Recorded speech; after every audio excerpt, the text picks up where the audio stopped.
Oh my God, les amis! Alors, comme je vous l'avais promis, j'ai fait l'interview d'un expert en musculation, rien que pour vous. J'ai beaucoup apprécié cette interview parce qu'il nous a révélé quelques petites astuces, surtout dans la perte de masse graisseuse. Alors, comme vous connaissez la chanson, les amis, c'est une vidéo de 30 minutes et je vous ai tout mis dans la description. Donc, prenez ce que vous avez besoin. Et n'oubliez pas une chose, les amis, que nous sommes ensemble et que ensemble, nous allons y arriver.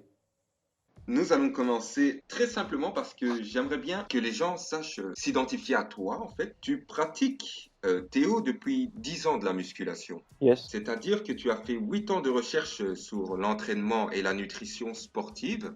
Et tu as fait Ouais, aussi 2 ans de recherche sur la psychologie et le développement personnel. c'est ça. Comment ça se fait que tu en es arrivé à pratiquer pendant 10 ans la musculation? Qu'est-ce qui t'a motivé? Quel était le moteur pour que tu puisses commencer la musculation? Ben, tout simplement parce que j'étais plutôt satisfait de tout ce que je faisais dans la vie, on va dire, entre guillemets, hein.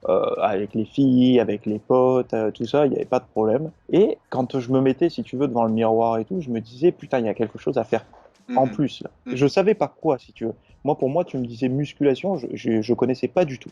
Ah Et en ouais. fait, c'est un pote qui est mon meilleur ami actuellement, un jour qui est revenu de vacances et qui m'a dit, putain, j'étais avec un autre collègue en Corse. Il s'est mis torse nu, j'ai halluciné, des abdos, des pecs, des bras et tout. Et le mec, en fait, il s'avérait qu'il faisait de la gym, un peu de muscu, un peu de boxe et tout. Il a dit en septembre, j'ai envie d'être comme lui, vas-y, on va s'inscrire dans une salle et on va se développer, quoi. Et moi, si tu veux, j'ai suivi le truc. J'ai dit, tiens, bah, c'est peut-être ça, en fait, qu'il me faut, être plus musclé, quoi. Et c'est comme ça qu'est né le truc. Alors pourquoi j'ai été très investi dedans? C'est parce Mhm, que moi, je partais, si tu veux, d'un physique plutôt gras. Tu mhm. vois, j'étais en surpoids. Et mes potes, ils étaient plutôt secs. Tu vois, un physique, naturellement, les abdos et tout, quoi. Ah ouais, ok. Donc eux, ils étaient obligés, tu vois, de beaucoup manger du riz et tout ça, de pousser comme il faut et tout, pour pouvoir prendre 1 kilo, si tu veux, par mois maximum, quoi. Et moi, ben, finalement, mon poids, il descendait pas forcément. Et puis, je voyais pas de résultat parce qu'il y avait du gras autour, quoi. Donc j'ai eu tendance à beaucoup m'énerver, si tu veux, à me dire, je dois fournir le double de travail. Donc Mhm. vraiment, je forçais, j'y allais des fois 2 fois par jour, je faisais que de lire des bouquins et tout pour essayer de comprendre pourquoi moi j'étais gras et eux ils étaient secs, tu vois, Mhm, comprendre mhm. un petit peu le secret. Bon, j'ai commencé comme tout le monde par les magazines, après j'ai vu qu'il y avait des bouquins, j'ai vu qu'il y avait des articles, ainsi de suite, j'ai continué à apprendre. Et tu peux pas ne pas devenir passionné quand tu apprends des choses sur toi-même, en fait, sur Ah comment ouais. fonctionne ton corps. Si tu veux, quand ça te concerne directement et que tu peux, entre guillemets, t'optimiser, c'est hyper motivant. Donc c'est pour ça que la muscu a démarré, c'est grâce à la curiosité que j'ai eue en parallèle de comprendre et d'apprendre. Donc, à force de perdre du temps sur Internet avec des vidéos et des pseudo-coachs, tu as décidé seul d'apprendre la musculation, les meilleures techniques de nutrition et de prise de masse. Est-ce que c'est juste ça? Ouais, c'est ça. Ouais. Qu'est-ce que tu as fait? Parce qu'il y a beaucoup de débutants, on est perdu un peu sur Internet. Quel est ton conseil pour nous sortir en fait de cette masse d'informations? Alors en fait, si tu veux, c'est très simple. Alors comment je pourrais prendre un cas concret? Tu vois, par exemple, t'es petit, tu t'apprends à faire du vélo. Tu sais pas en faire, t'as peur et tout, tu doutes, tu sais pas comment synchroniser tes pieds sur les pédales. Mhm. Et puis à un moment donné, tu te dis bon, tu montes sur le vélo, tu commences à pédaler, et puis ça fonctionne. Tu arrives bien, tu vois, t'arrives même à faire un dérapage et tout. Et il y a ton copain à côté de toi, lui, il sait pas pédaler. Et toi, tu y arrives. Donc il va voir en toi quelqu'un qui y arrive. Et toi, tu vas arriver, tu viens juste de réussir cet exploit, tu vas être tout euphorique, tu vas lui dire ah, c'est super simple, tu dois mettre ton pied là, te faire ci, te faire ça. En fait, il est devenu coach. Mais en Ah, fait, il faut faire attention à ça. En fait, sur toutes ces vidéos sur Internet et tout, elles sont souvent faites dans l'euphorie du résultat qui vient juste d'arriver. C'est-à-dire que ah, la personne va faire un régime, par exemple une diète quelconque, hein, et elle va avoir des abdos. Ça y est, il pense avoir trouvé le Saint Graal, il va sauver la planète, ah oui. il va aider tout le monde et tout. Donc c'est des vidéos qui sont faites dans l'euphorie. Mais ces personnes-là, si tu veux, elles n'ont pas assez de recul. Et moi, le premier, au tout début, quand j'ai fait mon premier régime, bon, j'étais pas sur Internet ni rien, mais quand j'ai fait mon premier régime, je me suis dit, mais j'ai trouvé la perle rare, je vais aider tout le monde à maigrir. Maintenant, c'est, entre guillemets, pas vrai, pas tout le monde, mais tous ceux qui veulent bien venir me voir, je les aide à maigrir en tout cas. Et au début, tu vois, j'étais là, j'ai trouvé le truc magique et tout. Et puis, tu te rends compte que ben, ça marche pas sur tout le monde, parce qu'il y a tellement de choses à prendre en compte, si tu veux. Ok. Donc, pour les personnes, c'est simple, hein, les personnes qui ne savent pas, en fait, qui croient, elles sont un peu perdues, il faut tout simplement regarder qui est la personne. C'est au niveau de ses compétences. Qu'est-ce qu'elle a fait? Est-ce que ça fait longtemps qu'elle est présente? Ça, c'est le premier point. Ensuite, il ne faut pas forcément, si tu veux, regarder les meilleurs physiquement. C'est pas ceux qui vont donner les meilleurs conseils. Faut pas oublier que tu vois, les athlètes de haut niveau, ils ont des coachs. Donc, en fait, si tu veux, eux-mêmes ne font pas réellement de recherche. Pas tous, hein, je les mets pas tous dans le même panier, mais certains, leur job, c'est de faire la performance. Ils embauchent un nutritionniste, ils embauchent un coach sportif, un préparateur physique, ils ont un kiné, ils ont plein de choses comme ça. Leur boulot, c'est pas d'être connaisseur et d'aider la planète, c'est d'être performant ou d'être esthétique, tu vois, pour les bodybuilders et les mecs qui font du men's fitness et tout. Donc, si tu veux, elles n'ont pas réellement les compétences pour aider les autres, parce qu'elles-mêmes se font coacher. Donc, si tu veux, un vrai coach, quand il te fait quelque chose, ne va pas t'expliquer exactement tout le processus physiologique de la chose. Il va te dire, écoute, tu m'as payé, tu dois me faire confiance. Si je te dis de faire ça, c'est comme ça. Normalement, tu es censé faire confiance, une confiance aveugle dans ton coach, quoi. Dans la logique. Après, les gens diront, oui, mais c'est un bon coach doit expliquer. Ouais, mais moi, si je me mets à expliquer tout, par exemple, à un athlète, et que j'en ai 2 ou 3 par jour, c'est pas possible. Il faut des journées de 48 heures, parce que tu peux pas tout expliquer. C'est pas possible. Ok, bah oui, c'est vrai, tout ce Voilà. que tu as appris en 10 ans, expliquer ça en 2-3 jours, ça serait un peu... C'est impossible. C'est ça. Et puis après, autre chose, il faut voir la personne comment elle est à l'aise avec son sujet aussi. C'est-à-dire que quand tu vois une personne qui va te parler, par exemple, des protéines ou n'importe quoi, enfin ça c'est des choses basiques, il faut voir comment elle est à l'aise avec le sujet. Pareil, si elle est trop directive, tu vois, si elle est c'est comme ça et pas comme si, tu vois, ça c'est pas bon déjà. Ah, ok, ça c'est déjà très bien à savoir, ça. Ou une personne qui te dit faut surtout pas manger telle classe d'aliments, tu vois. Si elle te dit pas pourquoi, bon sauf si c'est les aliments transformés et tout, si elle te dit pas pourquoi, les idées fixes comme ça en général c'est pas bon signe. Et il y a toujours des variations, il y a toujours des adaptations en fonction de chacun, donc il faut que le discours on va dire du formateur sur YouTube soit toujours modéré. Et il faut toujours que ce soit fait sous forme de suggestion. Ah Tu oui, vois. oui. Il faut toujours laisser à la personne le choix. Ok, et donc cela, Ça, c'est le type de coach que tu nous dis de suivre. moi, je préfère dire formateur, tu vois, parce que les mecs, on est plus tu vois, sur YouTube, des entre guillemets formateurs, hein, parce qu'on on va éduquer d'autres personnes. Comme tu disais, moi, j'ai un certain nombre d'années de recherche sur la nutrition et le sport, et j'en ai un peu moins sur l'apprentissage du cerveau et le développement personnel. Donc aujourd'hui, je peux dire que je suis plus compétent à aider les gens à maigrir qu'à sortir, tu vois, d'un burn-out, par exemple. Parce que c'est normal, j'ai pas autant d'expérience et de compétences. Mais comme on le sait très bien que la musculation, on est quand même obligé d'avoir un mindset pour pouvoir tenir. Sinon, on ne tient pas. En réalité, on peut avoir le meilleur plan, le meilleur programme, mais en réalité, si nous n'avons pas le psychique qui va avec, c'est fini, quoi. On tiendra qu'un mois, 2 semaines, comme toi auparavant. C'est l'entraînement qui va faire que ton cerveau va devenir mentalement performant. Ah oui, ok. C'est parce que plus tu vas faire du sport, plus tu vas déjà fabriquer ce qu'on appelle des substances nootropes ou un truc comme ça, là, des trucs bénéfiques au cerveau. Il faudrait que je te retrouve le terme exact. Plus tu vas augmenter l'oxygénation du cerveau, donc ton cerveau, si tu veux, il va être bien alimenté, il va bien être oxygéné, etc. Donc, tu vas être dans des meilleures conditions psychiques pour prendre des bonnes décisions, pour te motiver. Et puis, ça fait également monter l'estime de toi. C'est-à-dire que ce soir, tu n'as pas envie d'aller au sport parce que tu es fatigué, parce que tu as eu une journée stressante et tout, mais tu décides quand même d'y aller malgré tout ça. Mais ce que tu vas dire à ton corps, c'est en gros, regarde comme je t'aime, avec toute la fatigue que j'ai, je prends quand même soin de toi. Et là, tu fais monter l'estime de toi. Et c'est pour ça qu'il ne faut pas se dire, je vais travailler mon mental à fond pour aller au sport. Non, c'est le sport qui va travailler ton mental. T'as rien besoin de faire. T'as juste besoin de te rendre à la salle de sport, de répéter l'action sans réfléchir. Et au bout d'un moment, en fait, ton mental tout seul, ça va se développer. Tu vas avoir une certaine synchronisation, tu vois. Tu vas y aller tous les jours à heure fixe et tout ça, ou tous les 2 jours. Et ça va se répercuter, si tu veux, dans ta vie privée. Enfin, dans ta vie personnelle, dans ton hygiène de vie. Parce que vu que tu vas faire du sport, tu vas être fatigué le soir, donc tu vas te coucher un peu plus tôt. Tu vas te lever plus tôt, puisque tu te seras couché plus tôt. Ton sommeil sera plus profond, parce que les sportifs ont un sommeil beaucoup plus profond que les sédentaires. Et tout ça va faire que tu vas être amené à comprendre la nutrition. Tu vas dire, ah, quand je mange ça, je suis moins en forme que ça. Et petit à petit, en fait, tout se règle. Mais la base, c'est le sport. Voilà, c'est l'activité physique. Ça, c'était très, très, très, très, très fort et très intéressant. Donc, vous comprenez qu'en fait, que, les amis, c'est la musculation qui va nous renforcer psychologiquement à devenir beaucoup plus forts psychologiquement et pas le contraire. Donc, c'était très intéressant. Merci Théo. Alors, nous avons encore parce que tu es spécialisé en fait dans la perte de poids, si nous comprenons bien en fait. Disons que c'est le domaine que j'ai le plus étudié. C'est quelque chose qui m'a beaucoup passionné parce que j'étais concerné. Donc à partir du moment où tu es concerné, tu es super précis, si tu veux, dans ton domaine, dans ton sujet. Et vu que en même temps, tu vois des résultats sur toi, donc tu t'en déduis des conclusions par rapport à toi-même, puis tu te dis après, donc, ok, pourquoi ça marche sur moi, ça marche pas sur les autres. Donc tu essayes de comprendre. Et il y a, si tu veux, ce côté où toi-même, tu es directement concerné. Donc voilà, c'est pour ça que moi, je dis que je suis plus spécialiste en perte de poids, parce que c'est là où j'ai mis beaucoup plus d'énergie. Ok, c'est génial. Alors, j'ai une question ici qui m'est venue sur ma boîte mail. Ouais. L'alimentation est un gros souci. Je n'arrive pas à réduire les quantités que je mange, surtout la nuit. Comment dois-je m'y prendre? Alors, Théo, qu'est-ce qui se passe? Comment est-ce que tu peux faire pour aider cette personne-là? Qu'est-ce que tu lui conseillerais?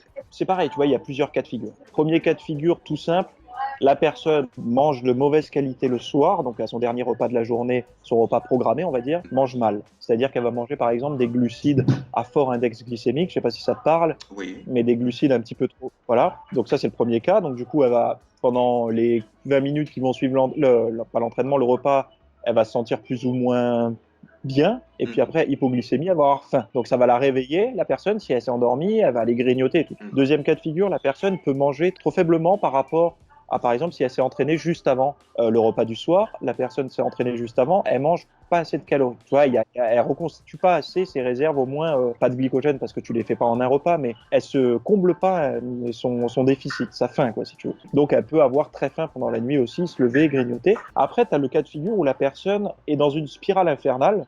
C'est-à-dire que vu qu'elle mange tous les soirs pendant la nuit, si tu veux, elle va vouloir le lendemain compenser. D'une, vu qu'elle a mangé pendant la nuit, il se peut qu'elle se réveille le matin sans avoir faim, parce qu'elle aura mangé la nuit.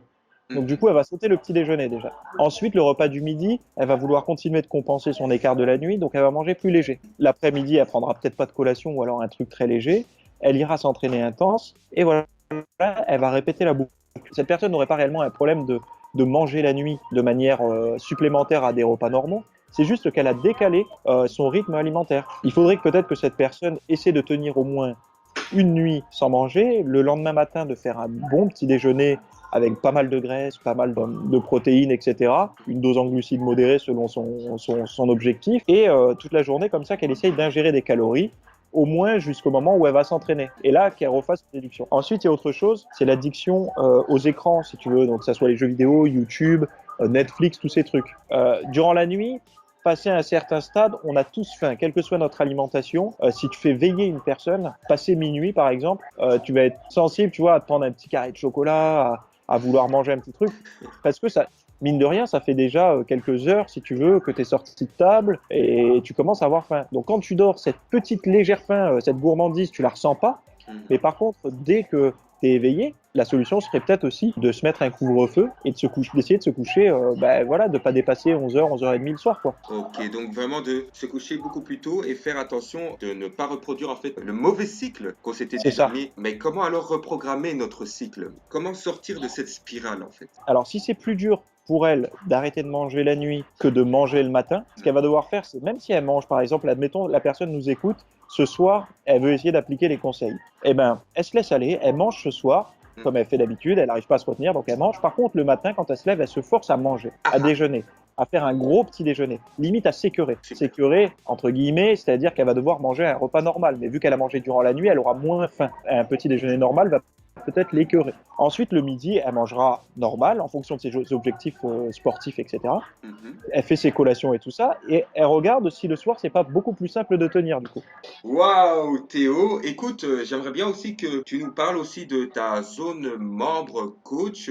En fait, tu coaches les gens. Est-ce que tu les coaches dans toutes les catégories ou c'est juste dans la perte de poids? Alors, moi, j'ai une partie zone membre et une partie, je fais du coaching, donc c'est plutôt des consultations.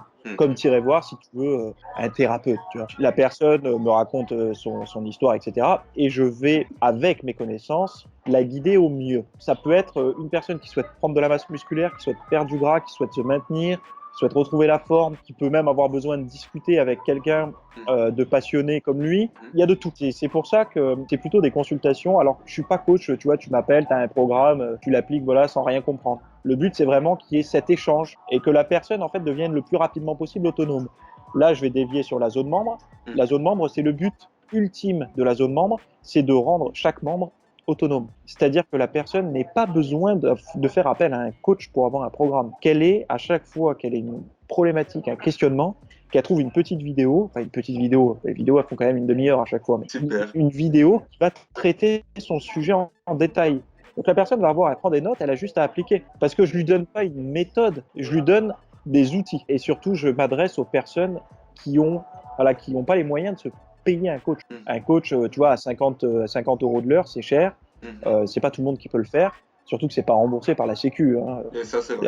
Voilà, c'est ma petite contribution au monde du fitness, on va dire. C'est génial. Merci Théo. Donc vous avez entendu, Théo a une petite communauté, donc il crée sa communauté. Donc ça fait déjà un bon moment puisqu'il est déjà à 59 000 abonnés sur YouTube. Je pense que tu as dépassé les 100 000 sur Facebook. Donc Yes. c'est génial. Donc n'hésitez pas à aller voir Théo pour de plus amples informations. Nous avons encore une petite question. Ah, j'aime bien cette question, Théo. Comment perdre du bas du ventre?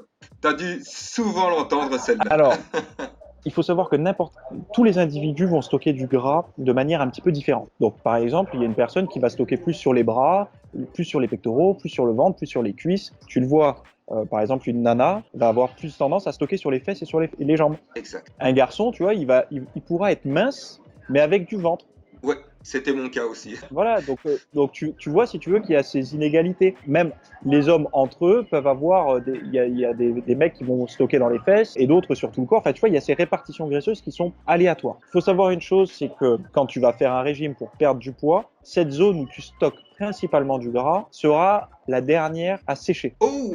Tu vois, les gens vont te dire, on sèche pareil partout, le taux de gras diminue partout. Ok, mais si tu as une répartition graisseuse qui est plus élevée, par exemple sur le ventre que sur les bras, même si tu perds pareil partout, ben, vu que tu en avais plus à la base sur le ventre, forcément, il t'en restera plus à la fin de ta sèche aussi. Aïe, aïe, Tu vois aïe, aïe, aïe, aïe. Le ventre, tu vois, les personnes qui stockent beaucoup sur le ventre, je vais faire simple, on va voir, par exemple, l'entraînement des abdominaux. Il y en a qui vont dire qu'il faut faire plein d'abdominaux pour sécher. Si tu fais que ça marchera pas. Par contre, si tu fais ça plus une diète, ça va être mieux que si tu fais que la diète. Souvent, les personnes qui ont du gras sur le ventre, quand je leur demande, mais tu travailles combien de fois les abdos par semaine? Ah, bah, vite fait, de temps en temps, quand j'y pense. Oh, tu veux des abdos, mais tu ne les travailles pas. Comment c'est quoi? Tu vois qu'il y a un problème quand même. Ah, mais quand on sèche, ça va apparaître naturellement. Ouais, mais non. Faut se dire une chose, c'est que plus tes abdominaux seront volumineux, moins tu auras besoin d'être sec pour qu'on les voit. Puisqu'ils seront épais, tu vois. Wow. Ça, c'est voilà. Autre chose, tu vois, travailler les abdominaux en séries plus ou moins longues, tu vois, avec des poids lourds, des séries longues un petit peu de manière variée, mais surtout en séries longues, ça va vasculariser, apporter du sang et dynamiser un petit peu cette zone qui était pas forcément irriguée. Donc, s'il y a des acides gras à faire circuler, tu vois, si tu dois détacher un peu du gras, c'est bien de faire circuler le sang dans cette zone. Donc, les travailler régulièrement, les irriguer, etc., pour que tu aies plus de chances de déstocker du gras. Après, le dernier point qui est le plus complexe, c'est le stress. Quand tu es stressé, très stressé, anxieux, tu vas fabriquer une hormone qu'on appelle le cortisol. Et le cortisol, cette hormone, elle est faite en gros pour te faire survivre, pour te protéger. C'est-à-dire que face à un stress, elle va inhiber un petit peu la digestion, toutes ces choses-là pour te donner de l'énergie pour pouvoir combattre le prédateur ou fuir. Mais tu vois, par exemple, si tu commences à moins manger, elle va créer un état de stress aussi et encourager le stockage des calories au niveau du ventre, principalement. Donc, c'est-à-dire que plus tu es stressé, plus tu vas encourager la prise de graisse, le stockage des graisses et la rétention d'eau au niveau abdominal. Oh là là là là. Eh ben ça, je ne savais pas du tout. Parce que t'es pas dans la zone membre, c'est pour ça. Sûrement. Tu sais, le stress, tu peux en avoir conscience ou non. C'est-à-dire que tu peux te dire, mais moi je suis pas stressé, je suis quelqu'un de zen, sauf que la personne dort 3-4 heures par nuit. Donc elle peut être zen, mais en fait en dormant que 3-4 heures par nuit, elle crée un stress organique. Tu vois, son corps ne récupère pas, il n'y a pas assez de sommeil. Donc ce stress-là se répercute voilà, sur le physique. Oh là là là là là là. Si tu veux, enfin, remets-toi un petit peu dans le passé. Ah, je te mets sur une île déserte. Il y a quasiment pas de nourriture. C'est à toi de te débrouiller pour trouver de la nourriture. Ton corps, qu'est-ce qu'il veut faire? Lui, il veut survivre. Faire fonctionner ton cerveau, ton cœur, tes poumons, tes organes et tout. Principalement, voilà. Des muscles, ça sert à quoi sur une île déserte? D'avoir 42 bras, ça sert à rien. Donc il va diminuer, si tu veux, les dépenses d'énergie inutiles. Parce qu'il faut savoir une chose, c'est que plus un muscle est gros, plus il consomme de l'énergie. Donc quand tu vas arrêter de consommer, donc tu vas t'affamer et que tu vas arrêter de t'entraîner, le corps en fait va utiliser ce qui sert à rien, les convertir, le fabriquer en glucose, etc. pour pouvoir nourrir ton cerveau et tes organes. Mais le corps, quand il est en état de stress comme ça, déjà le métabolisme va ralentir, mais il va se dire waouh, il faut que malgré tout, que j'arrive quand même à stocker un petit peu pour continuer de survivre. Là, tu vois, je vais sur un autre sujet, mais les régimes qui sont trop hypocaloriques, au bout d'un moment, les gens disent je stagne et j'ai toujours pas perdu le dernier petit bourrelet en bas. Ah Bah oui. parce que leur métabolisme, il a tellement ralenti parce qu'ils ne nourrissaient pas assez qu'au bout d'un moment, il s'est verrouillé à une vitesse. Les gens, ils sont tout le temps fatigués, ils n'arrivent plus à pousser ni rien. Et ils commencent à prendre du gras. Parce qu'en fait, leur métabolisme s'est adapté à la quantité d'énergie consommée, tu vois. Donc Mhm. peu d'aliments. Et ils vont quand même fabriquer du gras avec ça. Donc la solution pour ces personnes-là, c'est de tout doucement remonter l'apport énergétique, tu vois, sous forme de calories, mais vraiment lentement, parce que sinon elles vont perdre beaucoup de gras d'un coup, pour pouvoir réhabituer le métabolisme à retrouver une vitesse assez rapide, et par la suite recommencer un petit régime, mais ne surtout pas oublier de faire des rebonds, comme ça, comme je dis souvent, pour Rebondir. pouvoir indiquer, entre guillemets, ça c'est très schématique, indiquer à l'organisme qu'il n'y a pas de pénurie alimentaire, pénurie calorique. Tu vas lui faire croire, bon, ok, je t'en ai pas donné beaucoup pendant la semaine, là regarde, je te nourris, t'inquiète, il y a encore à manger dans le frigo. Yeah. C'est vraiment pour schématiser, mais pour que, voilà, Ah ben que c'est tu parlais super. des débutants, c'est pour que les débutants comprennent bien, tu vois, qu'un régime trop extrême et tout, c'est pas bon, et que ça crée du stress, et que tout ce stress-là mène à la non-réussite, tu vois, et à rester gras en plus. Voilà. Waouh, Théo, c'est magnifique. Je suis sûr que ça va intéresser plus de la moitié des gens ici parce que je reçois beaucoup de questions par rapport à la perte de gras et c'était vraiment une des meilleures réponses que je n'ai jamais eues sur ma chaîne. Je te remercie, Théo.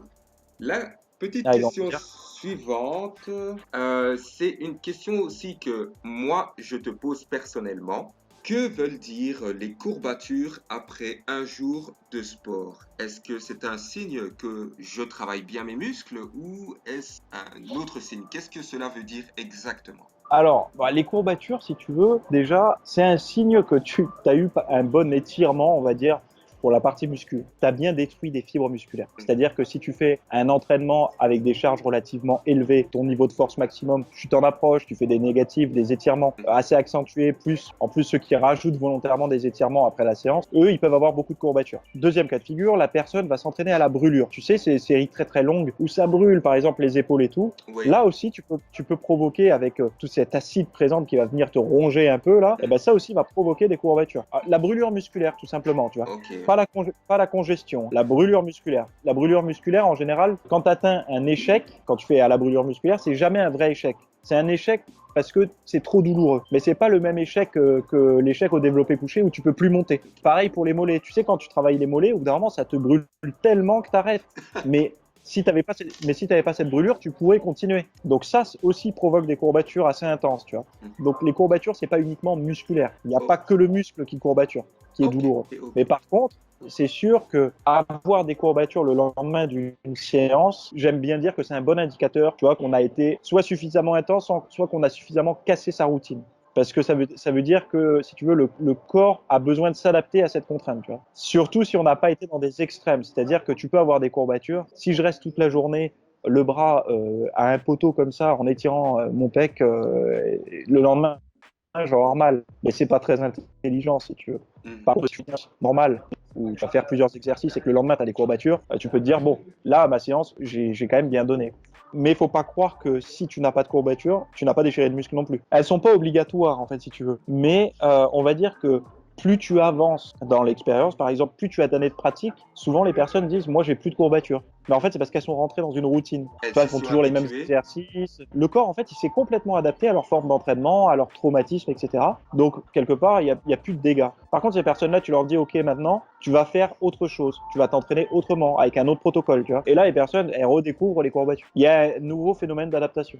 Ok, le débutant, dès qu'il commence, il a des courbatures, mais venu à un certain moment, comme on vient de comprendre, quand on s'y habitue tout le temps au même mouvement, au même traumatisme, comme tu as dit, on n'est plus obligé d'avoir des courbatures, on n'en aura peut-être plus, mais cela ne veut peut-être pas dire que nous n'évoluons pas, si je me trompe. C'est ça.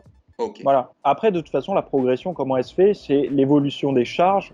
Donc, c'est-à-dire quand le contraindre plus avec du poids, on va dire, ou de faire évoluer le nombre de séries de répétitions dans le même temps donné, si tu veux. le même laps de temps. Parce que progresser en force à chaque séance, c'est impossible. Au début, tu peux, quand tu es vraiment en débutant pur, tu peux viser 1 kilo de plus sur les barres et tout, mais quand tu commences à devenir un peu expérimenté, tu te rends compte que c'est impossible. Et de toute façon, mathématiquement, c'est pas possible. Tu peux pas progresser si tu veux en force toute ta vie. Il y a un moment donné où non, ça passe plus. Tu vois, tu peux pas. Sinon, les mecs ils finiraient à pousser une tonne au développé couché. Voilà, c'est pas possible. Donc tu dois, tu vois, jouer sur plusieurs facteurs. Tu vois, augmenter une série, augmenter quelques répétitions pour pouvoir progresser, même quand ça progresse pas en termes de charge. Ok, et donc Théo, si on va faire une prise de masse, faut-il penser force? Donc ça veut dire il faut devenir de plus en plus fort quand même pour avoir de plus en plus de masse. Alors oui, à l'heure actuelle, la meilleure solution pour progresser, c'est qu'il faut que tu mettes plus de contraintes sur tes muscles. Donc il faut que tu demandes à ton muscle de fournir plus d'efforts. Donc forcément, si par exemple aujourd'hui tu fais 10 fois 80 au développé couché, si dans un an tu fais 10 fois 85 ou 10 fois 90, forcément, même si c'est pas perceptible pour toi, tu auras pris de la masse musculaire au niveau des triceps, des épaules, des pectoraux. C'est obligatoire, tu vois. Tu auras fabriqué de la nouvelle fibre musculaire pour faire ça. Voilà, le mec qui veut prendre de la masse musculaire, il faut qu'il essaye de progresser en charge sur à peu près entre 8 et 15 répétitions par série. Si le mec il arrive à progresser là, dans cette fourchette-là, je dis 8 et 15 parce que les séries les plus courtes, ça va être sur les exercices basiques et les plus longues, ça sera sur les exercices d'isolation. Si cette personne progresse là-dedans, en force, il y aura des réactions sur son physique. Un entraînement de type crossfit, de type force, de type rugby peut donner aussi du muscle, mais c'est pas le chemin le plus rapide pour développer la masse musculaire. Les protocoles, on va dire, les protocoles de culturisme et de bodybuilding et de fitness en général travaillent uniquement sur l'hypertrophie. Donc toutes les recherches sont faites pour l'hypertrophie. C'est super ce que l'on vient de comprendre en fait, ce que tu nous apprends Théo. C'est vraiment qu'en fait, il y a plusieurs façons de faire du muscle, mais il y a une façon qui il y a certaines façons qui sont beaucoup plus rapides que d'autres. Donc, par exemple, de faire de la musculation comparé au crossfit, un culturiste, pardon, comparé à un crossfitter, fera beaucoup plus rapidement de la masse musculaire parce que lui, c'est vraiment son but en fait. Il étudie ça. C'est ça. Donc, ok, parfait. Merci Théo. Et pour la dernière question, Théo, est-il encore possible à l'heure actuelle de se faire connaître en tant que culturiste professionnel? Donc, que ça soit sur Instagram, que ça soit sur YouTube. Moi, je pense que avant de penser comme ça, il faut se dire qu'est-ce que je vais apporter concrètement pour aider les gens qui n'existent pas déjà. Est-ce que c'est une façon de parler, de t'exprimer, tu vois, de bien digérer, de vulgariser des choses très complexes pour pouvoir les apprendre? Il faut, si tu veux, réussir à apporter quelque chose qui va susciter de l'intérêt, on va dire, chez les gens. Si aujourd'hui tu veux te lancer sur Instagram, mais que tu es juste un peu de pec, un peu d'abdos, un peu de bras, finalement, quelle est la différence entre toi et ton voisin qui fait la même chose? Il faut que tu apportes quelque chose. Alors peut-être qu'il y a des personnes qui ont, si tu veux, une prestance, une aura, un charisme naturel. Ouah, ça va impressionner les gens. Mais en fait, ils apportent quelque chose. Ils apportent cette confiance, cette image et tout positive. Mais il y a des personnes qui n'apportent pas ça, pourtant qui ont un très bon physique, mais qui n'ont pas cette aura et ce charisme. Donc ces personnes-là vont devoir chercher quelle est chez eux la plus grosse qualité et qu'est-ce qu'elles peuvent apporter aux gens, en fait, tout simplement. Si tu te lances juste pour te montrer à n'importe quelle personne, ben, en fait, ça mène à quoi? Parce que moi, après, je suis assez posé là-dessus, mais le rôle de chacun, tu vois, c'est d'aider à ta façon. Tu vois, moi, c'est d'aider sur le physique. Il y a des gens, ça va être aider sur autre chose. On a tous, si tu veux, une qualité, quelque chose qu'on peut transmettre. Donc, s'ils veulent se lancer sur Instagram ou sur les réseaux ou sur Internet, il faut qu'elles misent tout sur cette valeur-là et qu'elles aident les gens avec eux. Ouais. Donc, qu'est-ce que je peux apporter? C'est ça exactement ce que tu dis. C'est Donc, ça. qu'est-ce que je peux apporter et qu'est-ce qui peut me différencier des autres si on comprend bien le raisonnement? Mais regarde, chaque personne a besoin de trouver son secteur. Tu vois. Il y a une personne qui va être très bonne en cuisine, par exemple, et qui fait de la muscu, va se dire, bah écoute, je vais mettre toute mon énergie, toute ma passion de la cuisine sur YouTube à faire des recettes et aider les gens à se faire des petits plats simples et tout. Chacun a son truc, si tu veux. Il suffit juste d'aller le chercher. Et je peux te dire que n'importe quelle personne, même si il y en a, tout le monde se lance en ce moment sur les réseaux, si chaque personne exploitait ce petit truc-là, cette petite qualité, la personne, elle verra naturellement qu'elle est beaucoup plus suivie, qu'il y a beaucoup plus d'interaction. Parce qu'on peut toujours s'identifier, si tu veux, à une personne quand une personne a des grosses facilités dans un domaine et qu'elle est passionnée. Nous, on veut toujours comprendre comment elle fait pour avoir de telles facilités et être passionnée. C'est énorme. Donc, en fait, ce qu'on vient de comprendre, en fait, c'était par exemple, ceux qui ont envie de se lancer dans la musculation ou quoi que ce soit, c'est de rechercher aussi au fond d'eux, s'ils veulent aussi se différencier et d'apporter quelque chose de nouveau, de rechercher aussi au fond d'eux la force qui pourrait les différencier des autres en fait.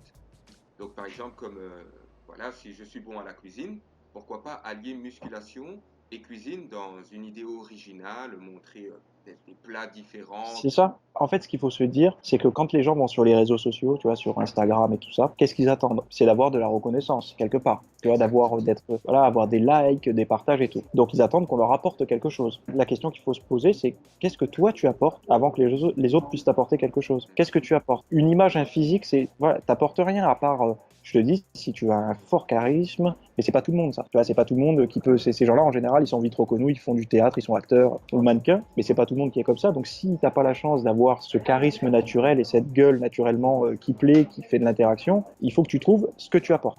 Waouh! Tu peux pas demander, si tu veux, c'est pas à sens unique. En fait, mettre une photo torse nu sur les réseaux, c'est pas un cadeau que tu fais aux gens. Il faut t'en servir comme, voilà, je vous montre mes résultats, mais je vous balance pas juste ça et je disparais. Si vous voulez comprendre un petit peu comment j'en suis arrivé ici, je me suis fait chier à écrire un e-book, je me suis fait chier à écrire un article, à tourner une vidéo j'ai bossé pour vous donner du concret, pas juste une photo. Qu'est-ce qui se cache derrière cette photo? Quel est mon parcours, tu vois? Ça, n'importe qui peut le faire. Mais après, ça demande un certain travail, tu vois, d'écriture, voilà, faire une vidéo que tu fais toi, par exemple, ça demande du boulot quand même, tu vois, il faut avoir de l'équipement, après il y a du montage, voilà, enfin ça demande un effort et cet effort est toujours récompensé. Waouh, waouh, waouh, waouh. Je dis toujours sur tous mes réseaux, le travail paie toujours. C'est quelque chose que je dis depuis le début, le travail paie toujours, c'est-à-dire que si tu es convaincu, si tu donnes beaucoup d'énergie dans ce que tu fais et que tu y crois et tout, plus tu bosses, plus tu es récompensé. Waouh, et ce, peu importe le travail en fait que tu fournis, qu'il soit bon ou mauvais. Bah, en général, quand tu es passionné et que tu travailles dur, t'es pas mauvais. T'es mauvais quand tu veux faire vite et que tu bâcles. C'est quand tu fais beaucoup de recherches et tout ça, tu fournis toujours du bon travail. Il y a toujours une expertise. Même quand tu fournis des erreurs, quand tu dis, par exemple, la meilleure chose à faire, c'est ce que je dis aux gens, la meilleure chose à faire pour lancer votre chaîne YouTube, et parce que vous avez déjà un peu d'expérience, faites une vidéo où vous racontez votre parcours et vos erreurs. Parce que même si vous avez fait des erreurs, c'est pas une honte. Au contraire, vous allez faire économiser du temps à ceux qui vont vous regarder. Donc nous, on perçoit toujours comme je suis Superman, je veux dire que j'ai toujours tout bien fait, je me blesse jamais, j'ai fait aucune erreur. Et c'est faux ça en fait. Peut-être personne en faisant ça. Parce qu'en disant ça, la personne qui elle a fait des erreurs va se dire oh putain mais moi je suis une merde en fait, j'y arrive pas.